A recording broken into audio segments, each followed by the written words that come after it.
आप सभी लोगों को सादर नमस्कार। प्यारे प्रशिक्षुओं, मैं वासुदेव, प्रवक्ता भौतिक विज्ञान, जिला शिक्षा एवं प्रशिक्षण संस्थान जनपद गोरखपुर। प्यारे बच्चों, आप लोग कैसे हैं? आशा ही नहीं पूर्ण विश्वास है आप लोग बहुत अच्छे होंगे। आज मैं आप लोगों के बीच में डीएलएड तृतीय सेमेस्टर विज्ञान विषयक अध्याय 1 के अंतर्गत, जिसका नाम है दैनिक जीवन में विज्ञान एवं प्रौद्योगिकी। प्यारे बच्चों, क्या आप लोगों ने विज्ञान और प्रौद्योगिकी शब्दों के बारे में सुना है? बिल्कुल सुना है। पिछली कक्षाओं में आप लोगों ने विज्ञान के बारे में ढेर सारी जानकारियाँ और ढेर सारे अध्ययन कंप्लीट किए होंगे। तो आज हम लोग पुनः एक बार विज्ञान और प्रौद्योगिकी के संबंध में कुछ चर्चा करने वाले हैं। आइए आगे बढ़ते हैं। हम स्लाइड के अगले पार्ट की तरफ जाते हैं। इसमें आपको नंबर 1 पे दिख रहा है विज्ञान की अवधारणा। सबसे पहले हम लोग ये जानने का प्रयास करते हैं कि विज्ञान क्या है। प्यारे प्रशिक्षुओं, जब हम विज्ञान की बात करते हैं तो विज्ञान 2 शब्दों से मिलकर बना हुआ है, वी और ज्ञान। जहाँ पर भी का शाब्दिक अर्थ है विशेष और ज्ञान का अर्थ है जानना, अर्थात किसी वस्तु विशेष के बारे में विशेष जानकारी प्राप्त करना ही विज्ञान है। दूसरे शब्दों में जब हम विज्ञान की परिभाषा देते हैं तो कहते हैं सुव्यवस्थित, सुसंगठित, क्रमबद्ध एवं लयबद्ध ज्ञान को ही विज्ञान कहते हैं। आइए हम आपको पिछली कक्षा की तरफ लेके चलते हैं। प्यारे बच्चों, पिछली कक्षाओं में जब भी आप लोगों के सर या मैम ने किसी भी सब्जेक्ट के अंतर्गत कोई भी अध्याय पढ़ाया होगा तो क्या उन्होंने प्रारंभ में अध्याय 1 से प्रारंभ किया या अध्याय 1, 2, 3 इत्यादि को छोड़कर सीधे अध्याय 4 और 5 पढ़ा दिया? कहाँ से उन्होंने प्रारंभ किया? बहुत अच्छे, अध्याय 1 से। बिल्कुल। तो क्या कभी आप लोगों ने सोचा कि हमारे मैम ने, हमारे सर ने अध्याय 1 से ही क्यों पढ़ाना प्रारंभ किया? बिल्कुल आपने सोचा। ठीक इसी प्रकार से जब आपके अंदर किसी चीज़ को सोचने समझने की शैली, परंपरा, ज्ञान विकसित हो जाता है तो निश्चित ही आप विज्ञान की दुनिया में कदम रखते हैं। जैसे विज्ञान के मूल में ही समाहित है क्या, क्यों और कैसे। अर्थात जब आपके अंदर ये क्या हुआ, ये क्या हो रहा है, ये क्यों हो रहा है, ये कैसे हो रहा है, इन तीनों वाक्यों का समावेश हो जाता है तो निश्चित ही आप विज्ञान के क्षेत्र में अपने आप को समर्पित करने की तरफ अग्रसर हो जाते हैं। प्यारे बच्चों, अब इस स्लाइड में नंबर 2 पे लिखा हुआ है प्रौद्योगिकी का शाब्दिक अर्थ। प्रौद्योगिकी का शाब्दिक अर्थ समझाने से पहले हम थोड़ा सा आप लोगों को लेके चलते हैं।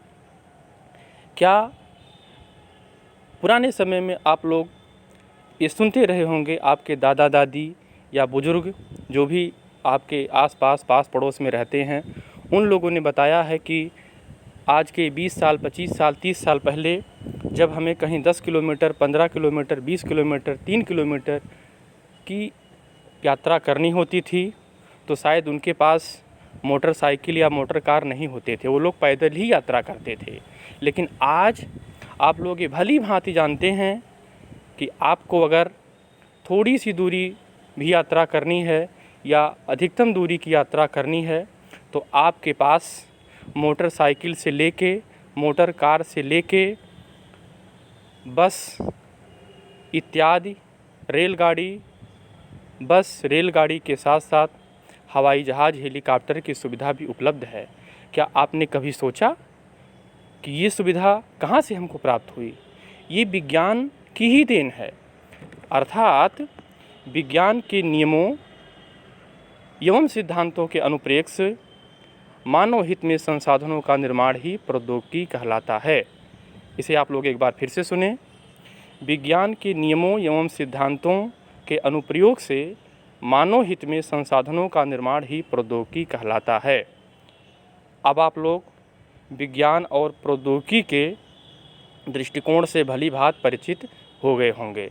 आइए स्लाइड के अगले भाग की तरफ चलते हैं।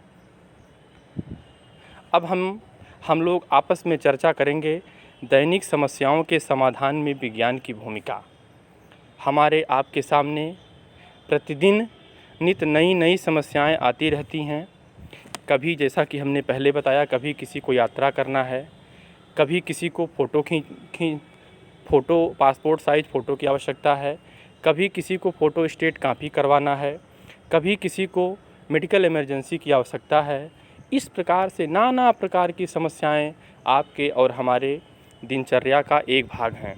आइए उन्हीं समस्याओं में से कुछ समस्याओं के बारे में चर्चा करते हैं कि विज्ञान हमारे दैनिक जीवन की समस्याओं को किस प्रकार से आसान बना देता है, किस प्रकार से उनका समाधान कर देता है। स्लाइड के अगले भाग की तरफ हम चलते हैं। स्क्रीन पे आप लोगों के सामने 4 पॉइंट में लिखा हुआ है, point A, point B, point C और पॉइंट डी। सबसे पहले हम पॉइंट ए की तरफ चलते हैं। ध्यान रहे कि हमको इन जो बिंदुवार तथ्य दिए गए हैं, भाग दिए गए हैं, शब्द दिए गए हैं, इनको हमें दैनिक समस्याओं से जोड़ते हुए उनका अध्ययन करना है। सबसे पहले परिवहन की बात हम करते हैं।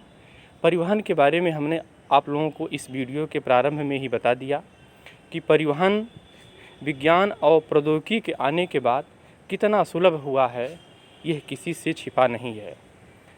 तो क्या हम लोग अब आधुनिक ईंधन की तरफ चलें? बहुत अच्छे, बिल्कुल चलें। प्यारे प्रशिक्षुओं, जब हम आधुनिक ईंधन की बात करते हैं तो आप लोगों ने देखा होगा कि प्राचीन काल में या आज के 10 साल, 20 साल, 30 साल, 40 साल पहले सभी के घरों में रसोई गैस सिलेंडर उपलब्ध नहीं हुआ करते थे।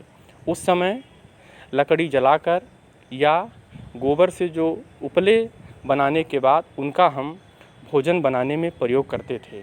उससे क्या होता था? उससे हमारा पर्यावरण प्रदूषित होता था। आँखों में लगातार धुआं लगने से आँखों की रोशनी में समस्या उत्पन्न होती थी। इस प्रकार से हमारे सामने आज के डेट में लगभग प्रत्येक घरों में रसोई गैस के सिलेंडर बड़े ही आसानी के साथ उपलब्ध है।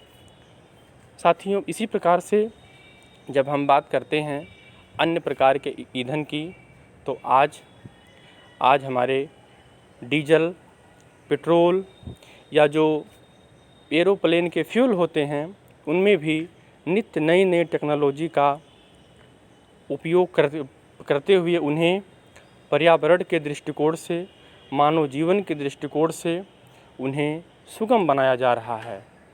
साथियों, अब हम बिंदु बी की तरफ चलते हैं, जनसंचार। ज़रा आप लोग याद करिए कि आज के 10 साल, 20 साल पहले अगर आपके माता पिता, भाई बहन कोई अगर दूर दराज में पढ़ने जाता था, जैसे आप लोगों के घर में आप लोगों के बड़े भैया, दीदी या कोई अगर आप लोगों के घर से दूर रहकर पढ़ाई करता था, उनसे अगर आप ये चाहते थे कि हम अपने भैया से तत्काल बात कर लें, क्या आप बात कर पाते थे? नहीं कर पाते थे। क्यों नहीं कर पाते थे? क्योंकि आज की जो टेक्नोलॉजी हमारे समक्ष उपलब्ध है, ये टेक्नोलॉजी उस समय उपलब्ध नहीं थी। आज सबके हाथों में स्मार्टफोन पहुंच रहा है, सबके हाथों में मोबाइल फ़ोन है, सबके घरों में, सबके पास आज टेलीविज़न की सुविधा है, या हम लोग इंटरनेट टेक्नोलॉजी का प्रयोग करते हैं। अब तो हम लोग गूगल के प्रयोग से गूगल मीटिंग का आयोजन करते हैं। इस प्रकार से जनसंचार की जो नई टेक्नोलॉजी हमारे आपके बीच में आई, जिससे आज चिट्ठी पत्री का ज़माना बहुत कम हो गया है। ये सब विज्ञान और प्रौद्योगिकी की ही देन है। हम जब उद्योग की बात करते हैं तो आज उद्योगों में विज्ञान और प्रौद्योगिकी के माध्यम से, वो चाहे कपड़ा उद्योग हो, चाहे दिया सलाई उद्योग हो, चाहे दवा उद्योग हो, मेडिकल का क्षेत्र हो, या कोई भी उद्योग हो, आप किसी भी उद्योग को ले लीजिए, चाहे मैकेनिकल श्रेणी का हो, इलेक्ट्रिकल श्रेणी का हो, केमिकल श्रेणी का हो, सभी उद्योगों में विज्ञान और प्रौद्योगिकी के सुलभता ने बहुत ही आसान और मानव हितों के अनुकूल उन्हें बनाने में अपना अमूल्य योगदान दिया है। प्यारे बच्चों, आप लोग ये जानते हैं, पहले किसान खेती के लिए जब देसी हल के माध्यम से खेतों की जुताई करते थे, या जब उनका फसल तैयार हो जाता था तो उन फसलों की मड़ाई करने के लिए या उन फसलों से अनाज निकालने के लिए उन्हें महीनों का समय लग जाता था। क्या आप लोग इस बात से परिचित हैं? बिल्कुल परिचित हैं, इसमें कोई दो राय नहीं है। लेकिन आज आप लोग क्या देखते हैं, आज ट्रैक्टर की सहायता से हम खेतों को अत्यंत कम समय में ही उसकी बहुत ही बेहतरीन तरीके से गुणवत्तापूर्वक जुताई कर सकते हैं। जुताई करने के बाद खेत को हम फसलों की बुआई के लिए तैयार कर सकते हैं। इसी प्रकार से जब हमारे फसल तैयार हो जाते हैं तो फसलों की कटाई के लिए हमें आज हमारे पास कंबाइन मशीन है, इत्यादि बहुत सी सारे प्रकार की तकनीकी उपलब्ध है, जिसके सहायता से हम बहुत सूक्ष्म समयांतराल में, बहुत कम दिनों में ही हम अपने खेतों से फसलों को लाकर और उसके बाद उनके माध्यम से अनाज को हम निकाल कर और मंडियों में पहुंचा देते हैं। जिसकी ये सब ऐसा क्यों हुआ है? ये सब सिर्फ विज्ञान और प्रौद्योगिकी की ही देन है, उसी के परिप्रेक्ष्य में ये हुआ है। आज कृषि में विभिन्न प्रकार के जो भी हमारे पास रसायन उपलब्ध हैं, कीटनाशक उपलब्ध हैं, या विभिन्न प्रकार के कीड़े मकोड़े फसलों में लग जाते हैं, उनका हम दवाओं के छिड़काव से, उचित तरीके से छिड़काव करने से हम फसलों को अपने हानिकारक कीटों से बचा पाते हैं। उर्वरकों के संतुलित प्रयोग से हमारी कृषि की पैदावार में बहुत ही बेहतरीन तरीके से वृद्धि हुई है, जिसके फलस्वरूप आज हमारा देश अनाज के मामले में ना सिर्फ आत्मनिर्भर है, बल्कि वो विदेशों को भी हम लोग उसका निर्यात कर रहे हैं। प्यारे बच्चों, मत्स्य पालन के क्षेत्र में नित्य नई प्रौद्योगिकियों के आविष्कार से आज हमारा मत्स्य पालन उद्योग बहुत ही बेहतरीन अवस्था में पहुंच गया है। आज हम मत्स्य पालन के साथ साथ कुक्कुट पालन को भी एक साथ दोनों को हम कर लेते हैं। आप लोग गाँव में या आप लोग शहरों में क्या कभी आप लोगों ने देखा है कि एक ही स्थान पर जहाँ नीचे तालाब है और उसी तालाब के ऊपर मुर्गी पालन या कुक्कुट पालन का भी व्यवसाय हमारे उद्यमी काफ़ी सफलतापूर्वक संपन्न कर ले रहे हैं? ये किसकी देन है? ये सिर्फ और सिर्फ विज्ञान एवं प्रौद्योगिकी की देन है। जहाँ तक चिकित्सा की बात है, आज चिकित्सा विज्ञान नित्य नई ऊंचाइयों को छू रहा है। आप लोगों को प्रतिदिन न्यूज़पेपर के माध्यम से, इलेक्ट्रॉनिक मीडिया के माध्यम से नित्य नई प्रकार की बीमारियां एवं उनका उपचार के बारे में आप लोगों को प्रतिदिन सुनाई देता है। निवर्तमान में जैसा कि आप लोग परिचित ही हैं कि पूरा विश्व कोविड-19 नामक एक वैश्विक महामारी से ग्रसित है। हमारे देश विदेश के वैज्ञानिक इस महामारी का वैक्सीन बनाने के लिए अपने अपने लैबोरेटरियों में नित्य नए प्रयोगों को अंजाम दे रहे हैं। और हम लोगों को आशा ही नहीं, पूर्ण विश्वास है कोविड-19 की दवा जल्द से जल्द हम लोगों के बीच में उपलब्ध होगी, ताकि मानव जीवन की रक्षा की जा सके। प्यारे बच्चों, चिकित्सा के क्षेत्र में नई मशीनें जैसे एक्सरे मशीन, आपकी अन्य सारी मशीनें जो आज जिसकी सहायता से हमारे डॉक्टर, हमारे फार्मासिस्ट, कंपाउंडर थोड़ी ही समय में विभिन्न बीमारियों के संबंध में मरीज को बता देते हैं और उसका सुगमतापूर्वक इलाज संपादित कर देते हैं, ये सिर्फ और सिर्फ विज्ञान एवं प्रौद्योगिकी की देन है। इसी प्रकार के मनोरंजन के क्षेत्र में विज्ञान एवं प्रौद्योगिकी के माध्यम से नाना प्रकार के इन्वेंशन हुए हैं, जिसके सहायता से छोटी छोटी वीडियो क्लिपें या कोई भी हमारे सोशल मीडिया प्लेटफॉर्म के माध्यम से हमारे एंड्रॉयड मोबाइल में ही उपलब्ध हो जाती है। जहां पहले VCR चलता था, वहां उसके बाद जो है DVD, VCD, DVD और आज तो फ्लैट कलर टेलीविज़न का ज़माना है। हमारे पास LED टेलीविज़न्स उपलब्ध हैं या इससे भी उच्च तकनीकी की हमारे पास डिस्प्ले उपलब्ध हैं। प्यारे बच्चों, तो आज हम लोगों ने इस DLED तृतीय सेमेस्टर के अध्याय 1 के अंतर्गत दैनिक जीवन में विज्ञान एवं प्रौद्योगिकी के बारे में जानकारी प्राप्त किया। अब हम आप लोगों को गृह कार्य के संबंध में 3 प्रश्न दे रहे हैं, 3 छोटे छोटे प्रश्न देंगे। तो सभी प्रशिक्षु पेपर और पेन निकाल लें। जैसा कि आशा है आप लोग सभी वीडियो के समय पेपर और पेन निकाल के बैठते हैं। क्या आप सभी लोगों ने पेपर और पेन निकाल लिया? बिल्कुल, बहुत अच्छे। तो हमारे सभी प्रशिक्षु कृपया नोट करें गृह कार्य के लिए। प्रश्न नंबर 1 मैं बोल रहा हूं, आप लोग आसानी के साथ नोट करें। प्रश्न नंबर 1, विज्ञान की परिभाषा लिखिए। विज्ञान की परिभाषा लिखिए। अब हम आगे बढ़ते हैं। प्रश्न नंबर 2, विज्ञान और प्रौद्योगिकी में क्या संबंध है? फिर से बोल रहा हूँ, प्रश्न नंबर 2, विज्ञान और प्रौद्योगिकी में क्या संबंध है?